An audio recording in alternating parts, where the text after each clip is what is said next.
The Hog Sty is brought to you by TicketClub.com, your one-stop shop for live events nationwide. Whether you're looking for game, theater, or live performance tickets, don't sweat it. TicketClub.com has you covered. So make sure you're going there for all your live entertainment needs, and make sure you're clicking over to them from the banner at the top of thehogsty.com.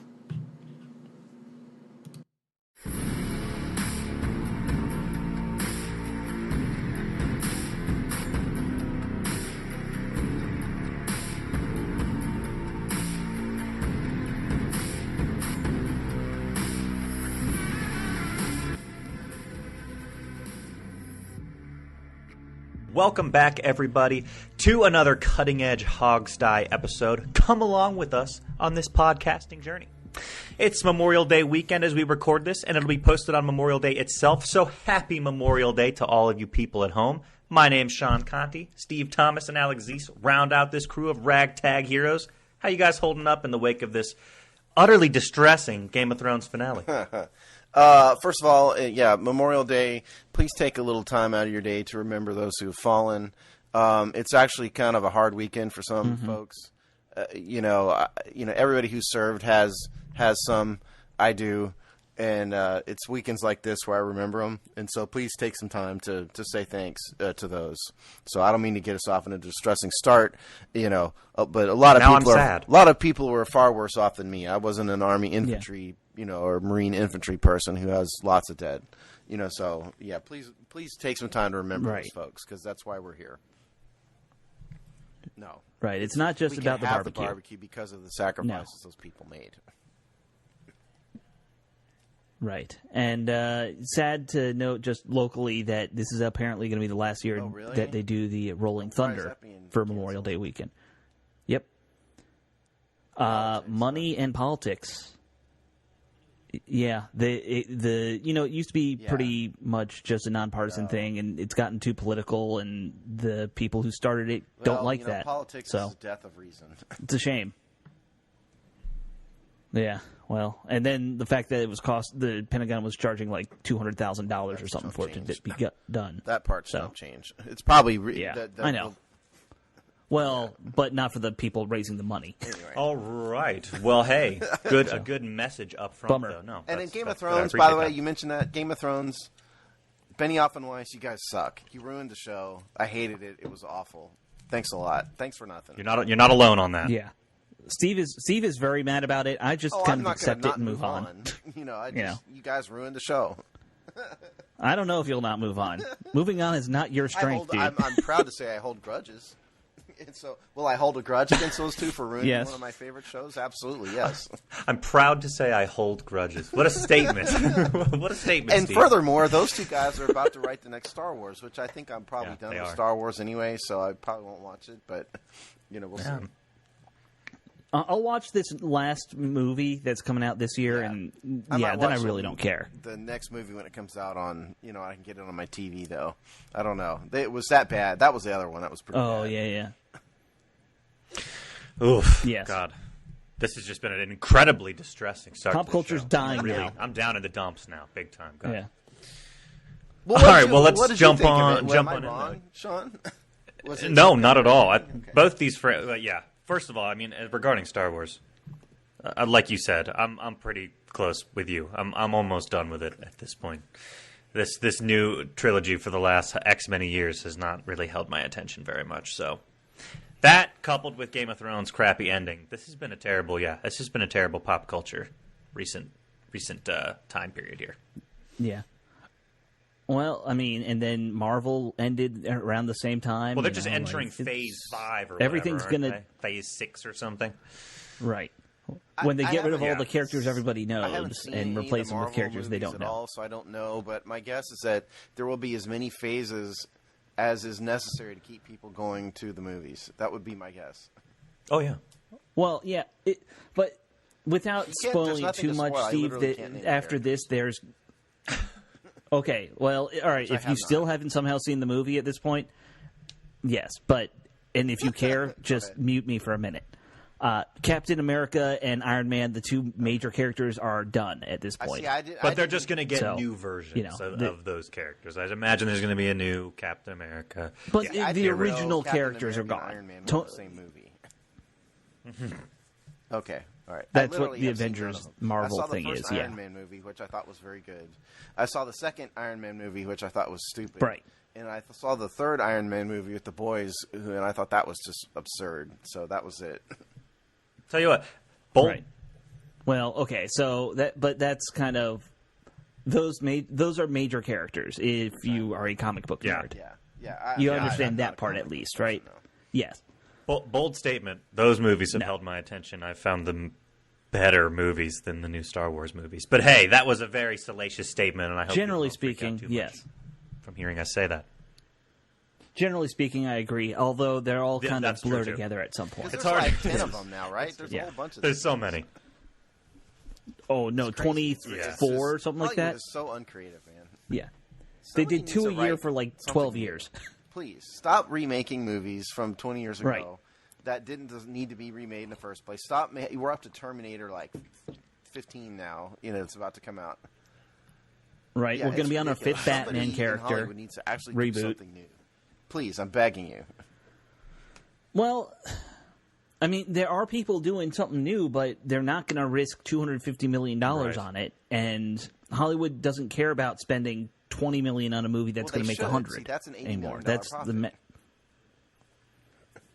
Right, but if you spend $250 million and get $2 billion back, business, that's what you're going to put. To quote another show, it's just about business. But right. From a fan perspective and someone who just enjoys movies, let me tell you my theory real fast. I don't want to be preached at in a movie. I want to be entertained. I know more than most of these movie makers about topics. I don't want to be educated. I just want to be entertained. Period. And I want to be surprised with something new. So don't preach at me. Don't preach. Well, something new is tough. Don't try to teach me anything. Entertain me and show me something new. That's what I want from the movies, and I'm not getting any of that right now. Yeah, I can get down with that. You'll get something new from time to time, but it's usually in the types of movies you generally probably don't want to see, which are the more art housey level. Did you see Gravity? Yeah, I saw that. I thought that great was movie. Good. Yeah. Like that is something completely new when that comes out. Right. But generally that's not a movie that I think you would go see. I might not have gone to watch it, but I went to see it because I thought it was a space movie. It was technical. It's sort of an intellectual kind of movie. That's why I went to go see it. Right. But generally speaking, that's not what you're looking for either. Space, right. Space travel. That's why I went to go see it. Right. The Martian was better. Or Inception. Or not Inception. What's his name who does Inception? All those. Those are usually pretty good. Inception and what was the one with... Good Lord, what's the answer to that? Matt McConaughey. Martian was very good. There's a book about it. I read the book, too. The book was well done. It's Christopher Nolan. Yeah, I liked that one. But those are rare. That's the point. Yeah, Chris Nolan. That's who I'm thinking of. That's the type of thing I don't want to be preached at. I don't want to hear your politics. I don't want to hear your social agenda because I'm not interested, and I know more than you do about it. And so, you're so humble, Steve. Hey, you're such a humble man. It's just the truth. Some stupid actor or actress who's writing a movie, or producer. I'm sorry. Some actors don't write movies, generally speaking. I'm smarter than them, and I know more than you. And some I do rarely teach me anything. I love that. Sorry. I love that. You want me to be dishonest? Am I not always blunt and honest? No, this is great. No, I love it. All right, let's get to the Redskins. Yeah. Okay, let's talk Redskins. Did we bring up the other show now, Steve, or do we want to jump into some topics? Yeah, we have this other show, which you guys might know, Seasons of Discontent, which is Rick Snyder, who is a professional, long-time writer. He's really the senior Redskins beat writer. And his show comes out every Tuesday. But what's special about this show is he's going to talk in this next show about the time period in which the Redskins were sold from the Jack Kent Cooke estate to Dan Snyder. And he covered all of that. And so he knows probably more than anyone else who's still on the beat, at least, about what happened. And so we have not heard it yet. He's recording it probably simultaneous as we're recording this. Mm-hmm. So I'm anxious to hear it too, but definitely give it a listen. Yeah, I think it's him and John Keimer, the only two guys who were on the beat at that point who are still I think Keim started just before Snyder took ownership. I remember seeing something where he started just after the Redskins' glory days, and Rick Snyder was making fun of him for it. Like how, But Rick is the only one who ever covered Jack Kent Cooke. You know, Rick knows more about this than anybody. Yeah, so for the most part that I know of. Yeah, and I think anyone else who covered Jack Kent Cooke is retired or passed on. And he's bringing this up because it's the anniversary coming up, right? Did we mention that? Yeah. Oh, sorry. Right. 20-year anniversary of Dan Snyder buying the team was this week. Yeah. Yes. So many good seasons I can count on one finger. 20 years hovering in the low 400s. 4 playoff runs? Well, see, 5 playoffs, I think. Jay has made one, and Shanahan made one. Shanahan made one. That's why I count 4. So, well, technically Norv. The first year. Remember the first year,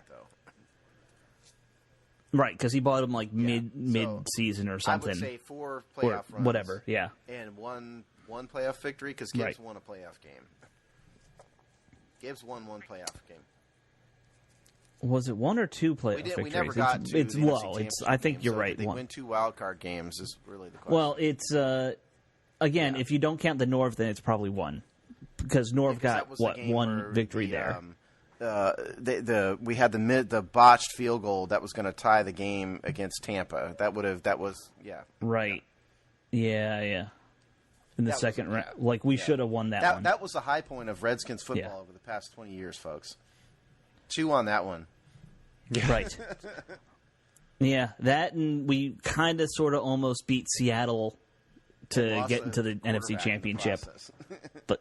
But we lost. Good times. Right. Good times, guys. We just summarized the Redskins' memories over the past 20 years. Good night, folks. that just about does it. Yeah, right. Thanks for listening. All right, cool. That's the end of the show. Well, let's get this party started. So OTAs have begun, right? And everything's off to an extremely healthy and positive start, as I understand it. Is that correct? No major losses. No. How could I possibly be wrong about that? Who's hurt? Oh, Reuben Foster's hurt. Ah, of course. Yes. So this is a knee problem, right? This is a pretty serious one, as I understand it. Redskins thing ever, okay? Day 1. Play number 3, day 1. Non-contact injury. Reuben Foster steps on Tyler Catalina's foot. And Tyler Catalina, yeah. What we have... No, it's... Not even going full speed, apparently. They were going 3/4 speed, they like to call it. I don't know how you necessarily judge that. You know, could it be 66% speed? I don't know. We know he tore his ACL, and he had other damage to the knee. The other damage is undefined and undisclosed as of yet. But the point is, it was a very serious knee injury. I've heard that there may be nerve damage. Don't hold me to that, but that's what I've heard, so we'll see on that. I mean, there was a lot of stuff coming out, and if you watch the video, there was no video of him actually getting hurt, but a lot of video of him, getting the trainers taking care of him, and I posted he was in a lot of pain. Website, so if you want to find it, you can search for that. Yeah, it's not pleasant to watch. The bigger question is, okay, so he's gone. What's the effect? Yep. You want to do the poll? Well, I think it just you got a couple young guys. Lead into this, and then we can give our opinions because that's what the poll is about. Yeah. Okay. The poll was: what do you think the loss of Reuben Foster will mean to the 2019 Redskins? The choices were: not a big loss, the defense can overcome it, it will impact results, and then this is a disaster. So those are the choices. Thoughts? Right. Well, I'm going to assume the fans went disaster. Okay. I'm just because I know our fans, and fans are reactionary.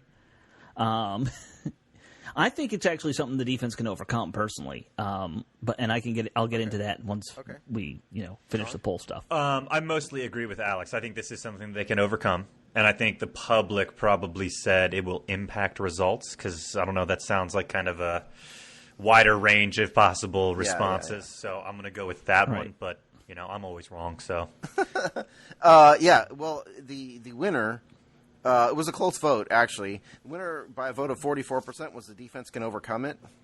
Yeah, the 42%, really? which was 2% behind, was it will impact results. Yeah, the disaster crowd was only 8%. A very, very low number of people thought it was a disaster, which I was. I thought it would be. I'm surprised by 80% this. Disaster. I really did.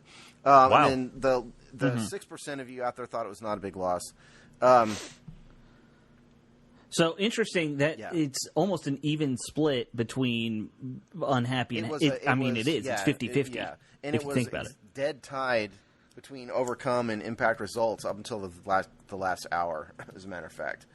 I would have probably voted for the defense can overcome it because, frankly, I mean, we'll get into that.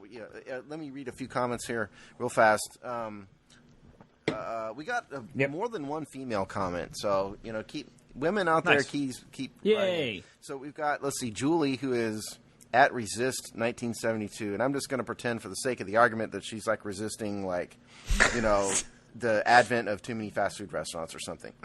There you go. She writes, I am torn between them being able to overcome it and impacting results. I don't see how it doesn't have any effect because he's talented, but I think the defense can still be top 10. That's Julie's opinion. I don't know if the defense could have been top 10 with him, but that's another question. Shelly, we will do Shelly. She is at Shelly's 81. I mean, we never saw what he could do for us, so the reality is we just have to work with what we got and move forward. Very rational. I like Shelly. That's a very rational opinion, Shelly. Let's see. Okay, HTTR for life. At Hail for Life, HTTR. Definitely disappointed by it, but this defense has decent depth, can definitely overcome it. Time to see what he wrote D8SH. By that he means SDH, Sean Dion Hamilton, has in him. Donnell Wilson. Thing is, we don't know what he could do to help the defense. He never played for the Burgundy and Gold. That's kind of the theme of these comments. It's like, well, it's a shame, but we never actually saw him. Another woman. Hailing... Yeah, there is. There's a lot of logic to that, by the way.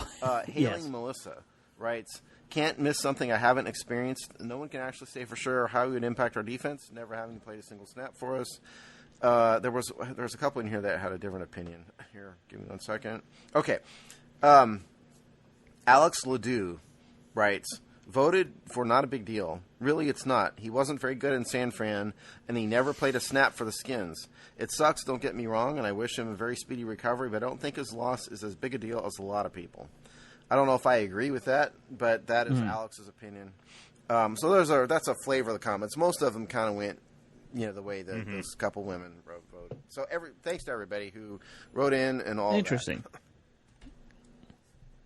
I'm shocked by how calm and collected our fan base is about this, because that's not us typically. Fan base. Yes. What are you saying? Yeah, what's like most fans. about this? But I mean, I'm with the majority. I think this is something. I actually think the defense can overcome it pretty easily because I really like Sean Dion Hamilton. I like.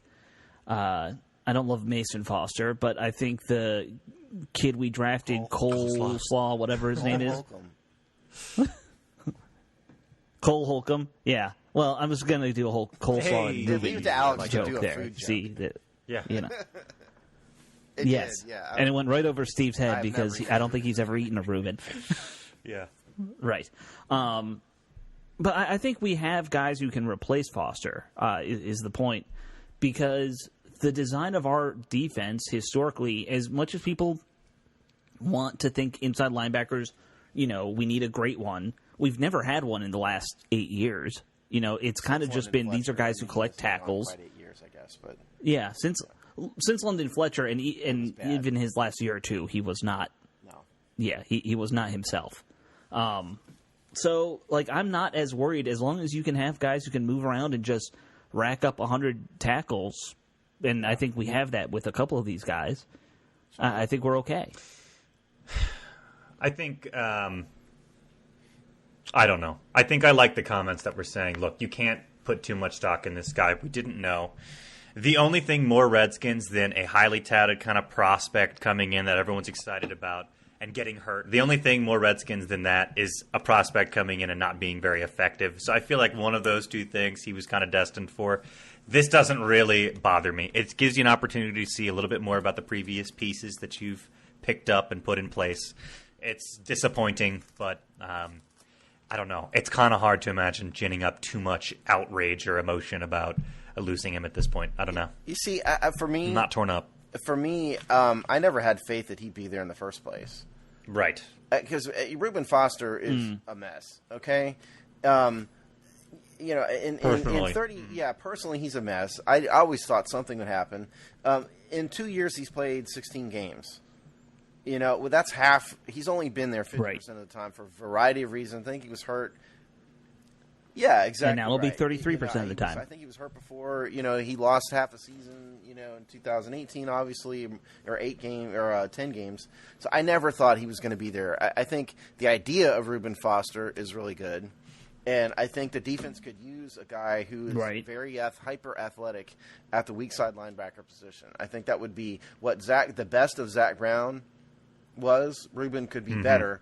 I just never had any faith that he would ever be there because I thought either he's going to get hurt, he's going to do something stupid, something's going to happen. This guy just chaos follows him for what And no other team wanted him. We got to remember that. Yeah, nobody else wanted him. Yeah, chaos follows this guy. I never thought he was going to be there for 16 games, so I'm not that disappointed. Now, to be fair, I think 90% of the reason most teams were avoiding him was the off the field issues. I can understand that. Raw talent-wise, I think he would have been picked up if he had just been released for no reason. Right. You can't. You also can't take that out of account for us. Because I just never expected it in the first place. For me, I mean, it's a shame because he's so athletic. And he does have talent. I mean, the last guy who wrote in and said he wasn't that good in San Francisco, he was that good in San Francisco. He just wasn't there a lot. When he's there and playing, he could be a tremendous benefit. But we never saw him play. He never set foot on the field for us. And if you thought he was going to be a 16-game starter, I think you just haven't been paying attention, quite honestly. So, who do you guys think is the number one on the depth chart now behind it, or to replace him? Is it Holcomb or is it Shondian Hamilton? Absolutely. You think a fifth-round rookie is going to start over a guy who's been here? I mean, what was Hamilton drafted at last year? He's had some measure of success. Yeah. He's a very versatile guy. Because remember, I mean, he replaced Zach Brown. Yeah. At the end of this last season, and and a lot of people who are and he played pretty well, and we do think that he can play at the signal calling at the strong side and be the signal caller. He's a versatile guy, and I think he's definitely going to be given the first shot at it. Now, I mean, if Holcomb shows he's like Lawrence Taylor or something, I mean, okay, fine. I guess that's wrong position, but you get my point. I mean, yeah. What we do know of Holcomb is he does have the speed. He had a 4.40 or something like that. Yeah, so he has that going for him, and when you lose a guy with speed, replacing him with a guy with speed can be pretty tempting. I imagine for the coaching staff. I mean, Jay is pretty. He runs a meritocracy. I realize, but I just think it's a lot to expect a fifth-round draft choice to start. That's all. I think the odds are against it. So I think what we're going to probably see, in my opinion, is Mason Foster, part 3. How many years has he been here? Part 4, and then too many. Yeah, and then actually, I think 4. Shondian Hamilton. That's what I think we're going to see. It's too bad. Yeah, and then some other guys peppered in because the Redskins. Yeah, we've already started. It would have been so nice to see Foster and Hamilton play together. As former teammates, you'd have to assume that there'd be some chemistry there. It's too bad we won't be able to see that right away. Reuben Foster, yeah. Reuben Foster, you mean? I kind of want to see us get to the point where we have 11 Alabama starters on defense, just for the novelty of it.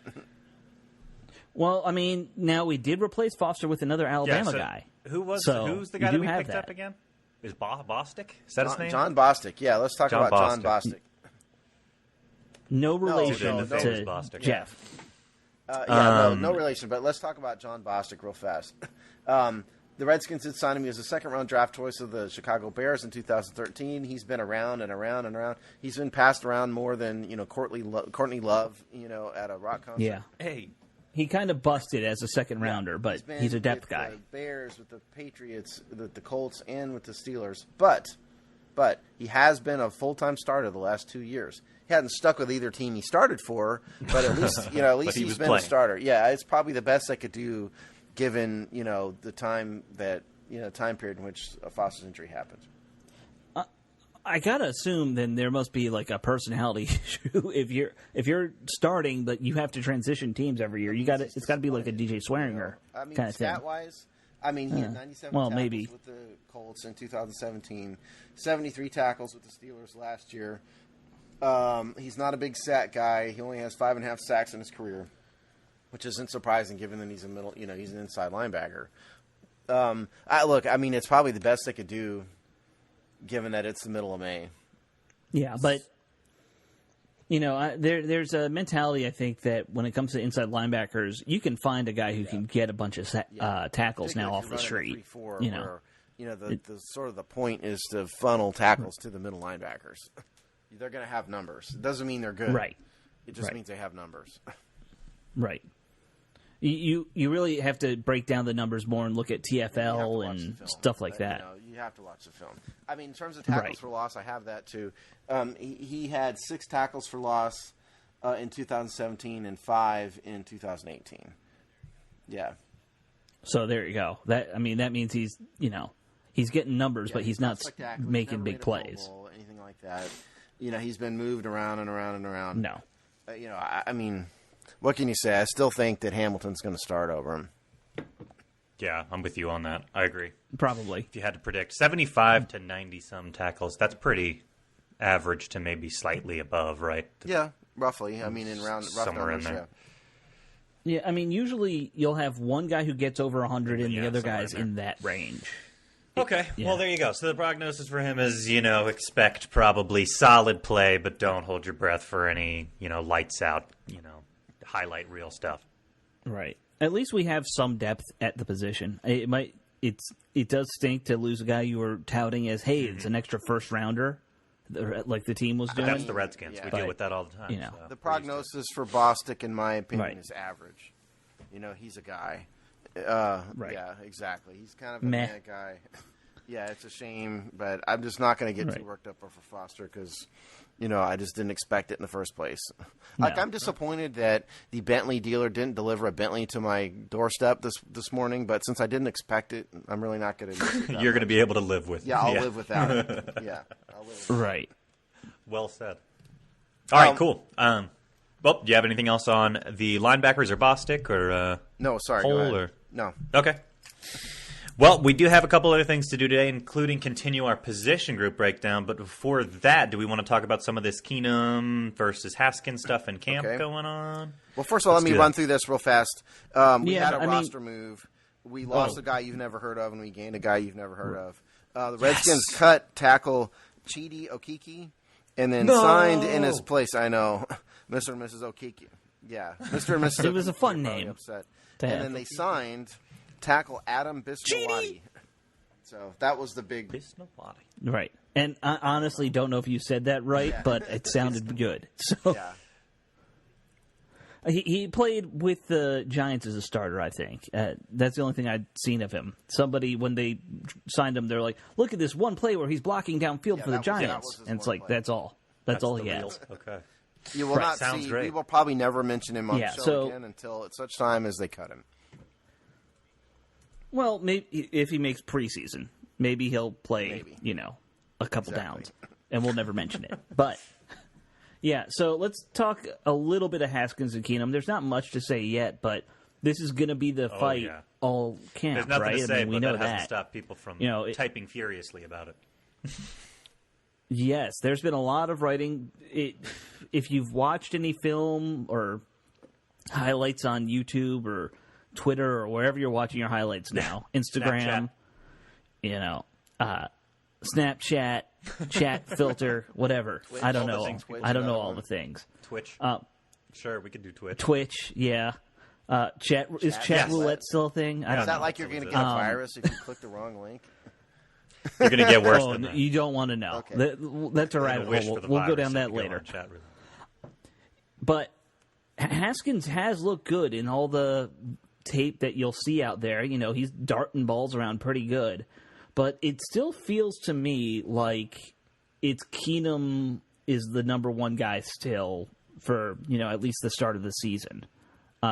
Just from things that the coaches have been saying here and there. Everything I've read, it seems like it's Keenum will start, but Haskins looks amazing. And, I don't know. What do you guys think? Have you watched any of that tape out there yet? I knew that Haskins has a great arm. That's undeniable. I mean, it's on tape. Right. It was in college. It was at the pro. It was at his pro day.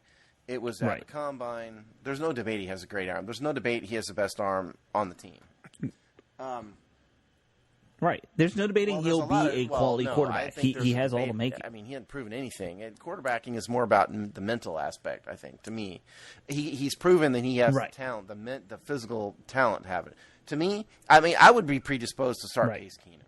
Unless Haskins really just blows me away. Mm-hmm. Remember, I mean, he hasn't played much. He was a 1-year starter at Ohio State. No. He's only 22. Yeah. I mean, I just don't – I'm not in the camp where I think that you ought to just go rush a guy to start just because he's here. To me, you take the long view. And unless he's truly ready, particularly given the awful that we have coming up in the first quarter of the season, I would let the vet start. Yeah. Let Haskins just sit and get acclimated. There's no reason to rush it. If he's going to be here for 10 or 15 years, he can take a year sitting on the bench. So unless he just blows me away, and me, when I mean me, I mean Jay Gruden, I would just let him sit. That's the way I look at it. Right. And I think if there's one thing you can say about Jay Gruden is I think he knows quarterback. That's a position he understands, and how to bring these guys along is something he should be pretty good about. Now, the question will be, can the ownership let him sit? That's another matter. Because Jay, that's always a tough one. If you guys haven't been awake in the past 20 years, tends to meddle. Yeah. And the Redskins media hype machine, or just the media in general, is so bad. I believe that after 5-some years of doing this, however long we've been doing this show, I really do believe that the media ecosystem in Washington is so bad about overvaluing new prospects. Anytime he throws a good pass in camp or whatever, organized activities, there's 17 articles that get churned out. I really do believe the Redskins media whole thing is worse about that than most teams. So when I see articles like Haskins zipping passes with incredible touch, I'm like, okay. I just completely roll my eyes at this point. I think you're right, Steve. I think there's no reason to rush him out there for disaster in year one, even if he looks really good. Why don't we just calm down for once and let the guy get his feet under him before we put him out there? Exactly right. There's Sean being rational. I love it. Yeah. Hey. And Keenum's not a terrible option. I've seen enough of him, from the last couple of years, and I'm sure we've all watched a little of a few games that he played, and you've seen interviews with him. He doesn't seem like he doesn't seem like some kind of idiot at quarterback. Pro. Like, he understands the position. Nobody's going to mistake Case Keenum for a Hall of Famer. He had the 1 year in Minnesota that he had a lot of success with Adam Thielen and a whole bunch of talent around him. But Case Keenum isn't going to suck. Case Keenum's going to at least be able to hold the fort down. I mean, I think universally out in the national media, everybody has picked the Redskins to be horrible this year. Like the worst team, they're in the discussion to be the worst team in football. I think that's a bit unfair. I don't think they're that bad, but at the same time, this is not a Super Bowl team. Unless your name is Rick Rodgers, you don't think this is a Super Bowl team. Shout out. I'm just kidding. I love Rick, but he's very, very positive. Which is fine. He is positive. He amongst our little circle, he is the biggest homer. Rick, yes, I love Rick, but I'm just not. I think I'm a bit more realistic than that. So I just I don't see the harm in not starting Case. So I don't think there's any harm in it. We come out this season, we go 0-4. Keenum is a problem, big problem. Do you ride it out, or at that point, do you make the switch? So you're saying we're 0-4 because Keenum has been terrible? Yeah, he's been complete. For the most part. Okay, if it's because of him, then you make a move. I think. I don't think he has a long leash. to Colts. So that's what I was getting at. Exactly. So, okay. And by the way, the other piece of news that came out wasn't Alex Smith out there throwing some passes at some point? Well, did you notice in the photos that the Redskins released some Yeah. They cropped it all at the knee? Yes. Every photo, it's cropped just above his knee. And Alex standing there, somebody handed him a ball, and he threw it, and that was about it. You know, I don't think that meant, right. I think that maybe they did it out of respect. Maybe they're trying, I don't think they're trying to fool us. It's just. No, I don't think anyone's fooled by this. This is not the 1940s when the media tricked everybody into thinking FDR could still walk. FDR was in a wheelchair. Right, but I mean, that whole story about the propaganda was they only photoed him with the braces on his legs, standing, and stuff like that. He truly is the FDR of this team. Right. All your dreams, Alex Smith. All your dreams have come true. I mean, right. I just at this point, I just hope Alex recovers and can be a normal person and be with his kids and stuff. I mean, that injury, it looks like it was way more serious than any of us thought at the time. I mean, who knew? And it looked pretty damn serious at the time, too, so that's saying something. From what I understand... I mean, the fact that he still has the from what I understand, thing around his leg, it's like the fracture kind of spiraled around his leg. It's not just like a clean break at all. It was... He's going... Rick Snyder said this on SOD, I think. He's going to rehab with war vets who've gotten legs blown off. That's the level of rehab he's doing. This is not just a normal thing, and I just wish him the guy the best. He's a good guy. He's not the most dynamic or greatest player we've ever had, but I wish him the best. Absolutely. Yeah, he doesn't seem like it does. It's not like he came in here and screwed over the team like Deion Sanders did back in the day. This is just bad luck whatsoever around him last year. None. Less than zero. Yeah, he had nobody to throw the ball to, and then the one talented player he did have got hurt right away. I mean, Jordan Reed went out. And, Yeah. Well, I was actually thinking more like Darius Geis was the one guy who we were leaning on would have been the guy to be the guy. But he went out early too. So, point is, best of luck to Alex, man. I hope he does well. Whether or not we ever see him on the field is almost secondary to him and his health.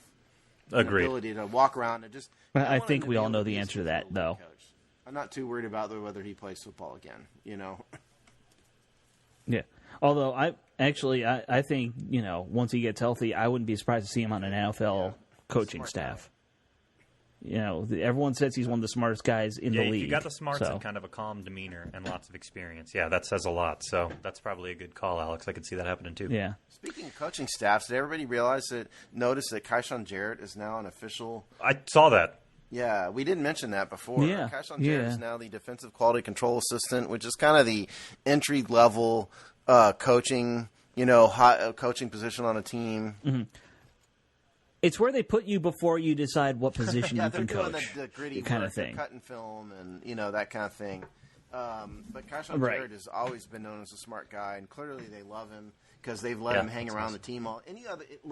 Anybody else that would have had this kind of problem, they would have just settled injury settlement. He would have been gone, and that would have been it. But Keyshawn Jarrett, if you guys didn't know, has been hanging around the franchise all these years. He's been working out with them. He's been on the sidelines during practice. He's been rehabbing. He was an intern this past year. I mean, they've always liked him, and they've kept him on permanently. So I just can't tell you how happy I am for him that a guy whose NFL dreams were cut short, can still live it in another means, another way, but he's still there. And so I respect that immensely. Totally. In a weird way, it reminds me of who's the Steeler player who got the serious spinal injury, and they kind of put him on the scout team. Oh, God. Yeah. Yes. I can't remember, but you know what I'm talking. It reminds me of what the Steelers did there with that one linebacker, where it's, hey, this guy got kind of screwed by an injury, but he's a good dude to keep around. Find a place for him, and that's what they're doing with Jarrett here, which I like. I wish more teams did this with players, especially if you find a guy who you think in the locker room is a value.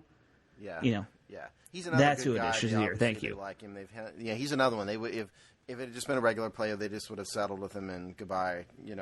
Sorry you can't walk. Right. Later, dude. Exactly. But I think he's now on their scouting department. He wants to play. I know he wants to come back and play at some point. Yeah. Well, that might not be. I don't think it. No, I don't think it's in the cards for him. The Steelers drafted a linebacker this year. I mean, they've moved on. Yeah. But point is, right. Keyshawn Jarrett, glad you're around. Glad it's working out for you. Not the way you planned, maybe, but it's working out for you one way or another. So he was like a later round pick. What year? How many years ago? 6th round pick. That? Yeah. With Keyshawn. It was Scott McLuhan's first season. So 2015. Okay. Makes sense. Yeah. 6th round pick then, and became our starter, and then got hurt. Man. He zipped around a lot. Not a big guy, it felt like, but just got to the ball quickly. All right, awesome. But that's a good story. Happy to see him stick around. You'd love to see that. Okay, so should we then move on into our position group breakdowns? We're doing running backs today. Running backs. This is going to be a fun one. Okay. Yeah. As you guys know, I have notes. Look at these. Look at these notes. My goodness. Steve has a ton of notes. Where do we want to start with this? Because you want to start with guys? Yeah. Can I just say before we really get into it, I think our running back depth and this position in general on the offense might be the most interesting part of the whole team, both this year and long term at this point. Okay, guys. So obviously everybody knows he's coming back from ACL injury. If you've forgotten, this dude was a stud in college. Don't forget how good he was. He had a down 2017 at LSU. He was injured then.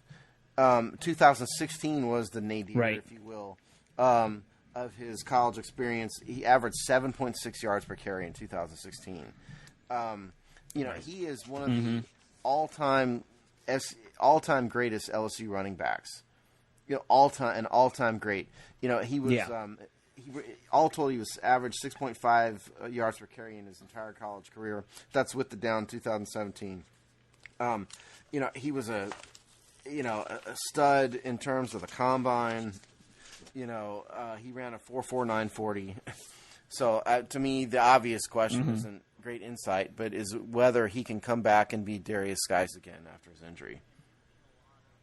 And we've seen a lot of videos from him of his recovery. He's been kind of keeping people in the loop about what the process has been.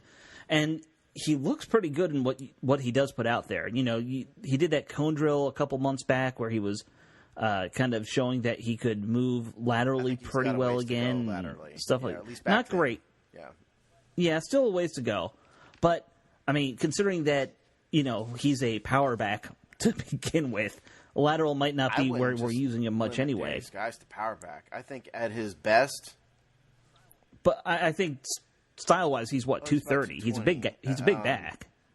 Well, is he only 20? I thought he was bigger than that. And he was listed at 220 in college, and so. Okay. I mean, I think he's better than that, though. I think calling him a power back isn't doing him justice. I think he can. He's got the speed. And the lateral ability and everything. He does have speed. It all, man. I mean, if he's healthy, he has it all. We saw it, and he looked good in preseason. He looked very dynamic, and for the 5 minutes he was in the preseason last year.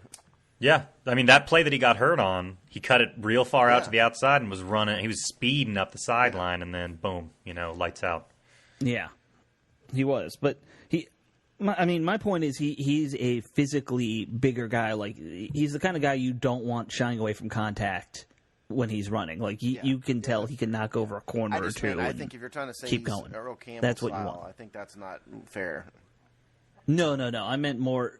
I just meant more compared to some of the other guys on this team who are all little speedy guys. I mean, I think we all felt bad that the media lied about him and lied about his character at the draft. He was slandered. Oh yeah, that was terrible. Somebody intentionally lied to him. I don't think necessarily Mike Mayock was intentionally slandering him, but Mayock and those guys pushed. Yeah, you think he got baited? They really truly slandered the guy, and he's been a great guy. Obviously, everybody's rooting for him. ACLs have ruined careers of running backs. Yeah. Quickly became a fan favorite last year. I mean, come on. Yeah. How can you not like this guy? How can you not love that? But the point is, ACLs have ruined careers before, and we just have to see. I don't mean to be pessimistic, but it's just reality, and it's just the truth. We don't know if he's ever going to be Darius Geis again. The optimal, healthy, best of Darius Geis may already be gone. I hope not, but we'll see. Yeah, I agree with you. I hope it's not the case, but and it seems like it's a similar theme with everybody on this running back roster when you think about it.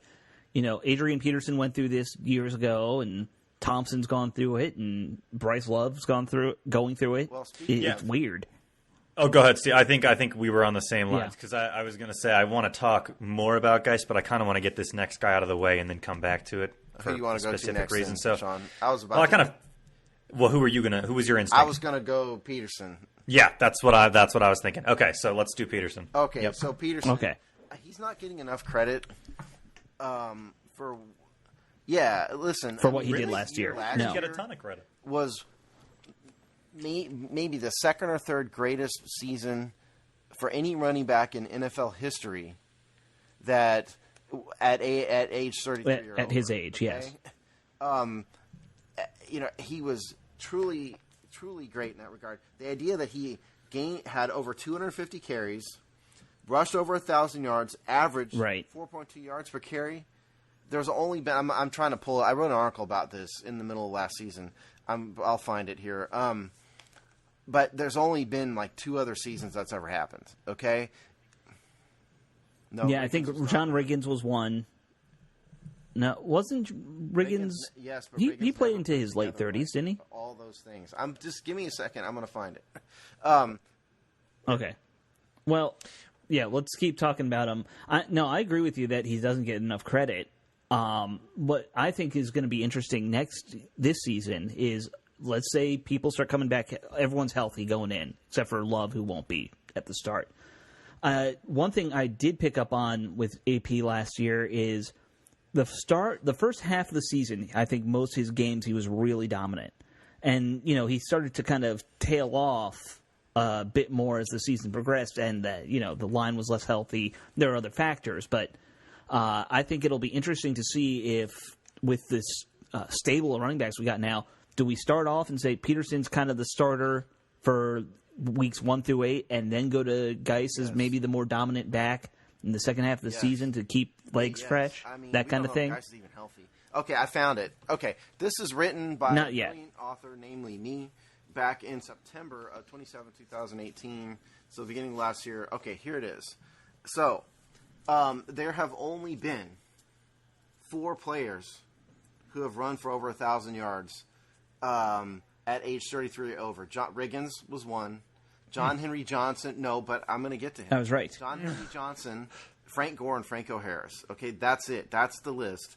Now, of those guys, Riggins only averaged 3.6 and 3.8 yards per carry. Never got over 4. Frank Gore averaged 3.9 yards per carry. Franco Harris, 3.6 yards per carry. Literally the only other player in NFL history who ran for 1,000 yards, had over 250 carries, and averaged over 4 yards per carry was John Henry Johnson in 1962. The other year, he only had 235 carries. So, AP season, I think only John Henry Johnson with the Steelers had a better season. He averaged 4.55 yards per carry that year. So, I think AP, you could make an argument that AP season was the second best season in NFL history for a running back age 33 over. Truly amazing. Sure. Yeah, I have no problem giving that to him. I mean, it was a great year. The thing that I think you have to look at with him, and I went back and looked, I don't remember what the numbers were.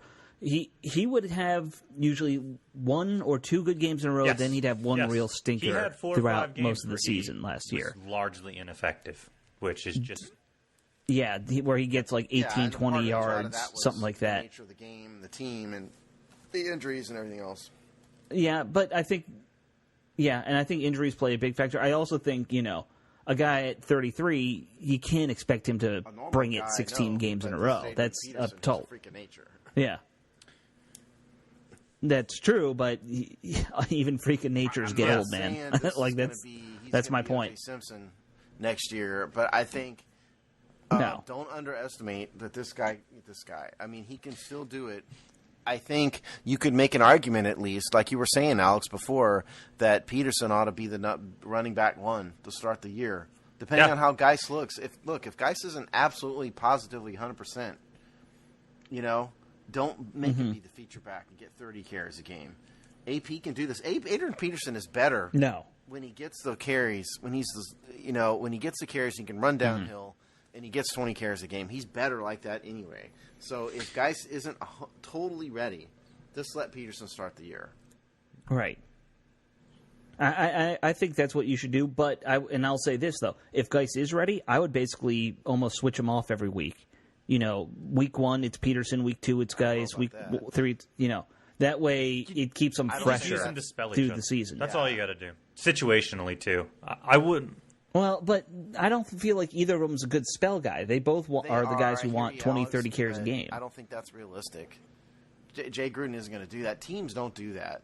Well, it just doesn't. In particular, doesn't do that. It doesn't work out because some guys got a really hot hand one game, and you don't just bench him the next week for some preconceived kind of decision about how to split time. If he's playing really well, you kind of keep him in there. I think there's plenty of opportunities for both to get significant workloads, and that's exactly what we should do. Yeah, I agree. I think realistically, maybe you're right, Alex. Maybe that's what they'll do, but I think realistically, we're going to see both these guys get carries each game. I think they'll both get carries no matter what. Running back coming by Kennedy, I think is what. Realistically, I think this might not be the year to take Redskins running backs in fantasy football.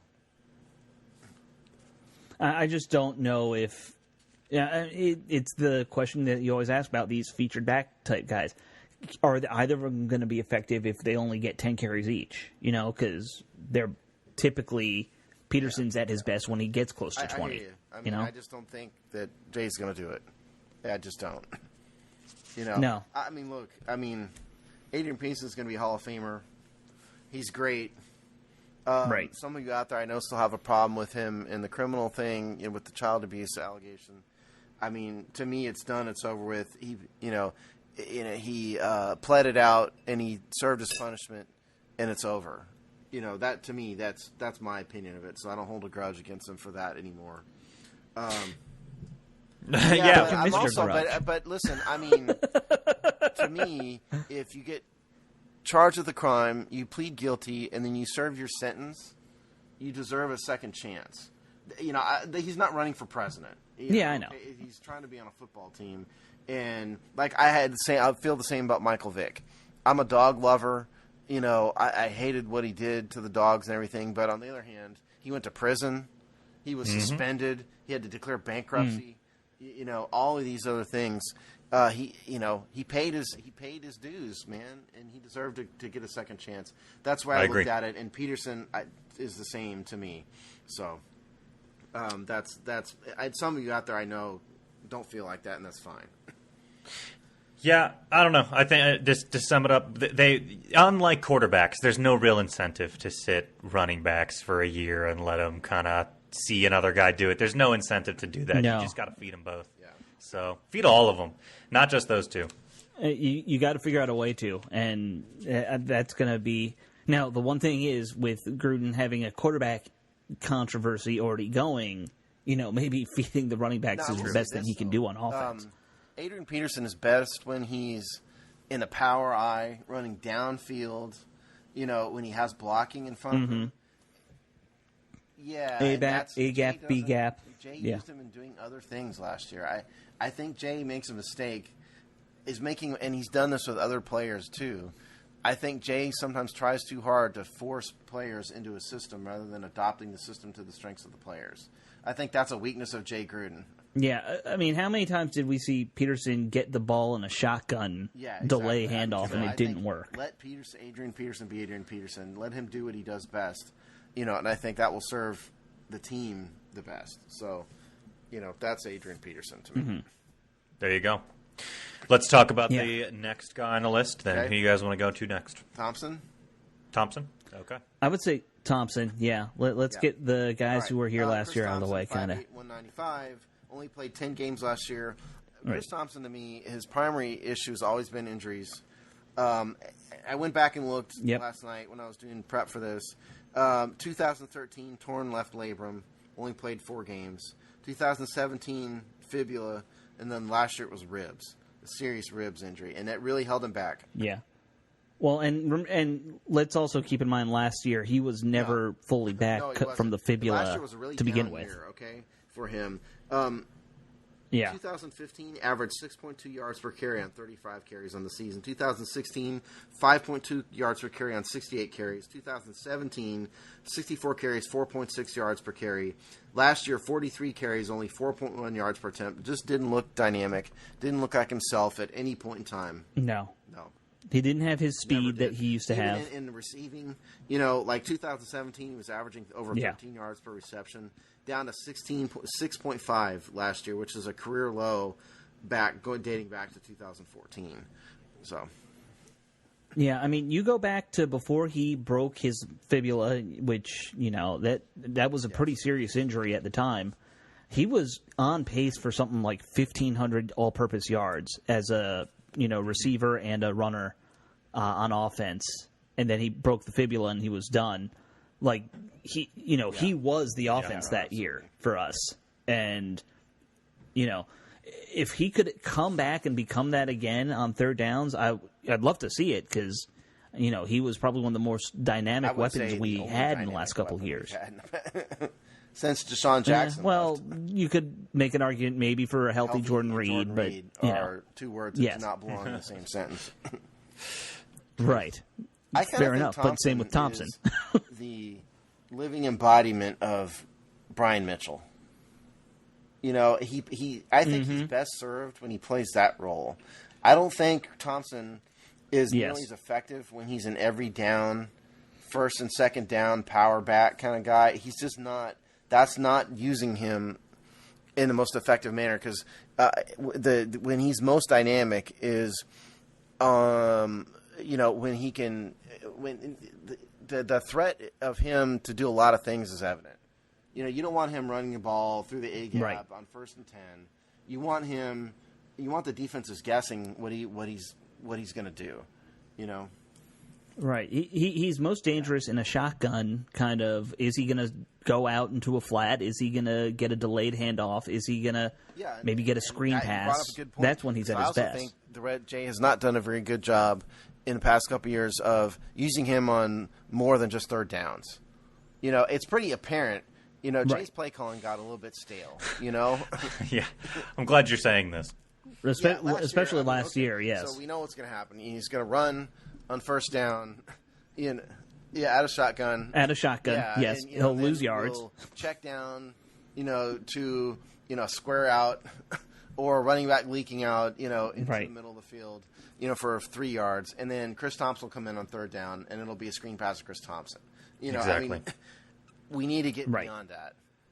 I think Chris is best used as a weapon, but to keep defenses guessing, put him in on first down. Run the screen pass on first down, for God's sakes. Maybe, and one thing I've been saying they should have done for years, and they have never done this, maybe line him up in the slot once in a while. Even if you don't throw to him, just make him hey, we got to account for Chris Thompson is in the slot right now. I think he could be. I think he could have been used a lot more uniquely, and he never has been for some reason. I'm just looking at his college receiving stats. He only had 45 receptions in 4 years at Florida State. But, the Redskins kind of stumbled on this with him. Yeah, he was on pace for, 60 catches one year? Or did he even get to 60? 62 catches. I'm sorry. I'm sorry. I missed. Okay, so he got to 60. 62 targets, 49 receptions in 2016. So, yeah. Mm-hmm. So okay. Yeah. So he almost got there that year, and if he had been healthy, he probably would have gotten there. He was healthy in 2016. It was in 2017. Oh, he did. Okay. In 10 games, 54 targets, 39 receptions. So it was really last year he maybe could have gotten, had he been healthy, maybe could have gotten at least close to 60 catches. Yeah. Yeah, but, that's a great weapon to have, and you got to use it if he can be healthy. They didn't line up Brian Mitchell and have him try to be Ernest Biner. Brian did a lot of different things. He was Mr. Gadget play. He clearly, he's one of the greatest kickoff returners in NFL history. Chris Thompson. Right. He's not. Thompson does not have that. I mean, that's the way they need to use Chris Thompson, in my opinion. If he's healthy, which is always a question. Well, and right. And, I mean, isn't that seems to be the running issue with a lot of our running backs. If they get healthy, this guy can be useful. But the point is, well, I mean, there's no doubt about how he fits on to this team in terms of his skill set in comparison to the other two. I'm more curious to see what happens between him and Bryce Love, because I feel like they both kind of fill a similar role, or could.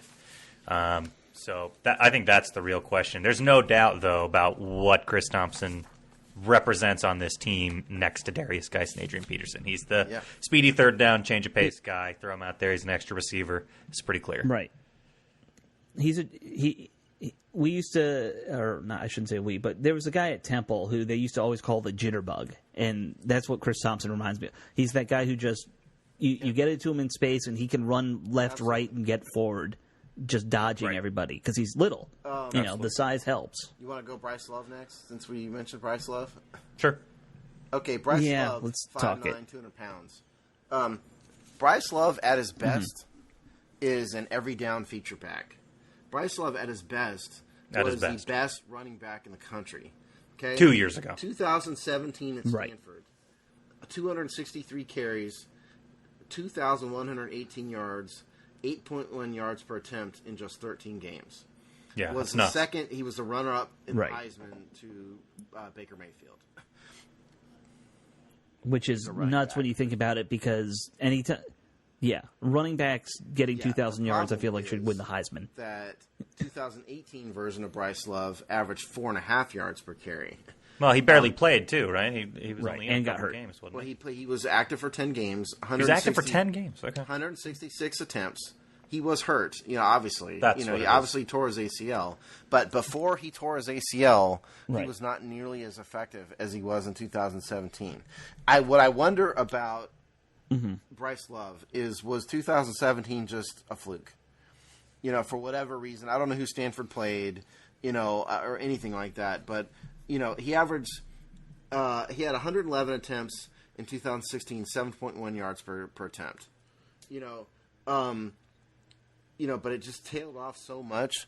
I hope that we get the best of Bryce Love, not the 2018 version of Bryce Love, which is maybe not even an NFL player. Yeah. Exactly. Okay, but not great. Yeah. Well, the thing that I always kind of think about you said he got 2,000 yards that one year. Isn't there some weird stat in the NFL level where every year after a guy gets 2,000 yards, he gets hurt for most running backs with that many carries break down easily. Right. Right. I wonder if it's that case for him though. When he was at Stanford, he got used and broke down. He had 569 carries. He does at Stanford, and just as a comparison, in college, we'll go to Adrian Peterson, who is a freak of nature, who one of the all-time greats in college. Darius Geis, right, on the other hand, 471 carries in college. Yeah, but Geis didn't play a year or two because he was behind Fournette or whoever, right? And really, in 2 years of being a significant player, he had about 420 carries in 2 years. Okay, right. So, which is Bryce a lot. Love, on the other hand, really had 3 years in which he played a lot, and he had about 540 carries in those 3 seasons. It's a lot. You cannot use Adrian Peterson as an example of everything. He's a complete freak of nature. He's a Hall of Famer. No. He had the most amazing recovery from an ACL that we've ever seen. But again, it was right after he got to. It's not fair to compare anybody to Adrian Peterson. My fear about Bryce Love is so, here's what we're really going to see. Is he's a small guy in the first place. He's a speed guy. Bryce Love has a family of track stars. He was a track star. When he was a young kid, he was at the National Junior Olympic Track and Field Championships. He had the national record, youth record, 100 meter at one point in time. He is a true track star sprinter type. Ran a 4.340. If he loses that, he's not the same Bryce Love. So we'll see what happens. Well, all right. So I went and watched some of his highlights. I'm sure you've watched plenty of them too, Steve. You know who his running style reminds me of a bit? It's a little bit of LaDainian Hamilton, where he finds that one gap and he shoots through it and just goes open field. That's what he does. And that can be around the edge. It can be up the middle. But he's that one gap go kind of guy. And, just try and track start or beat everyone else out in a track meet. We have so much depth on here. We've got two guys on here, Darius Geis and Bryce Love, who were elite running backs. You could certainly in 2017, you could argue that those were the two, Darius Geis and Bryce Love were the two best running backs in the country. They are both Redskins, both coming off serious knee injuries. We don't know if either one of them is ever going to be the same. If they both are the same, the Redskins are going to end up in next year. Assume the best, which is always a mistake with the Redskins. Assume the best. They could have the best running back group in the league. Yeah. I mean, it would remind me of Baltimore when they won the Super Bowl. Remember, they had two superstar running backs Jamal and Lewis, was it Jamal Lewis? Is that what you're talking about? Well, no, not Ray Rice. It was the guy who they traded to Kansas City the next year. Okay. We're talking 2000, way back when. Yeah. But it would remind me of that, where you got two guys who easily will get 1,000 yards. And of course, the other side of that is that neither one of them potentially can overcome their knee injuries. Yeah. Everything falls apart and we're screwed. Yes. Always remember that's the other option. But just right. And we're talking leg injuries with the Redskins, and we've talked about that. But still, the point is well made. With the pedigree of the people that are on this team, running back core is very solid right now. Very solid. I'm more nervous roster. about if I had to pick one that I'm more nervous about, it'd be Bryce Love, because with guys, I don't know. I shouldn't say that. I guess I'm changing my mind on the fly. Both of them had one great year and then had a year in which it was a little bit down for a variety of reasons. I just hope that one of them out of one of the two of these guys, one of them needs to come back and be peak Geis and or Love. If we can do that, have one of the two of them realistically be their best, the team will be in great shape on the running back core for years.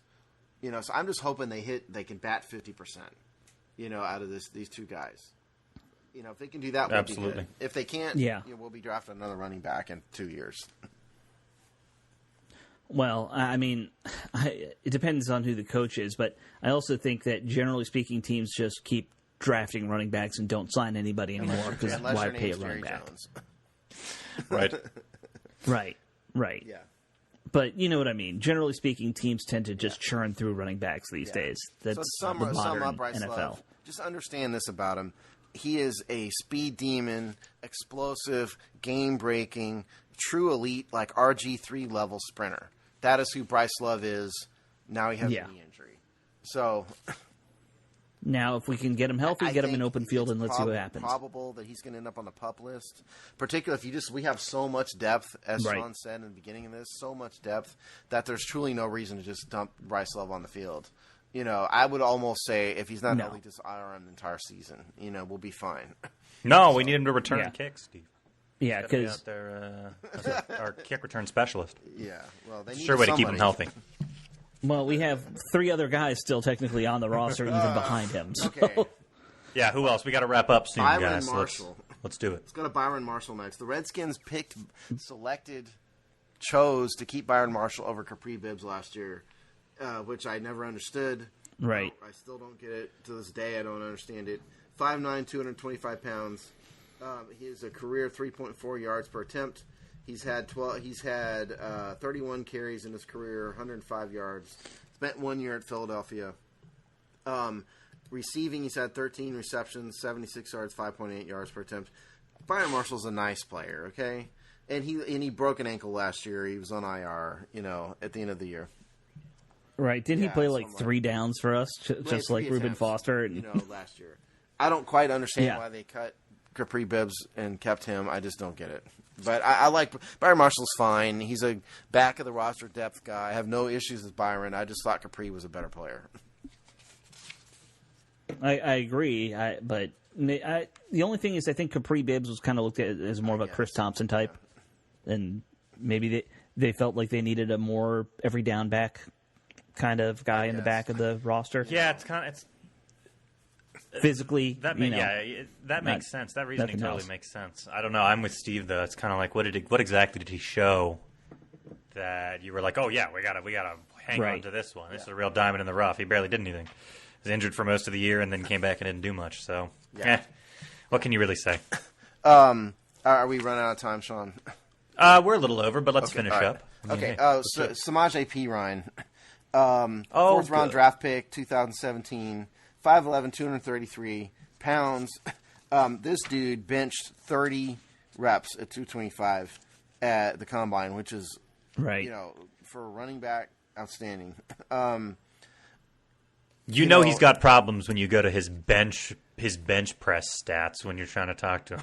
Well, I mean, he's a slow power guy. Well, he's not fast enough, right, to be an elite running back in the NFL. I mean, in college, he was great. In college, he put Joe Mixon on the bench.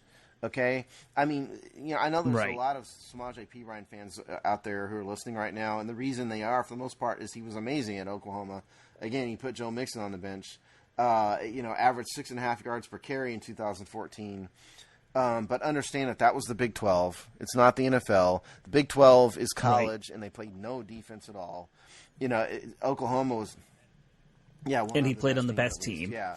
And so when he came here, he just hasn't shown much to me. I like Samaje just fine. I don't have anything against him, but he's a meh, just a guy player.